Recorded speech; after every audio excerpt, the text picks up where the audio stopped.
मन तर्क सलात मुतअम्मिदन फकत कफर। दुनिया इसकी कितनी भी तावीलें कर ले, कितनी भी तावीलें कर ले, अल्लाह के नबी सल्लल्लाहु अलैहि वसल्लम की इस हदीस का कोई जवाब नहीं दे सकता। जानबूझकर नमाज छोड़ने वाला कुफ्र में दाखिल हो गया।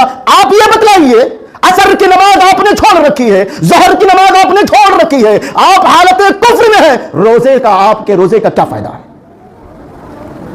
आपके रोजे का क्या फायदा है, क्या मतलब है? फजर की सहरी खाते हैं और बिस्तर पर जाकर के सो जाते हैं, नमाज के लिए मस्जिद में नहीं आते, या अगर मस्जिद में नहीं आ सकते, इतने कमजोर हैं, बिस्तर पर भी नहीं पड़ते हैं, सो जाते हैं।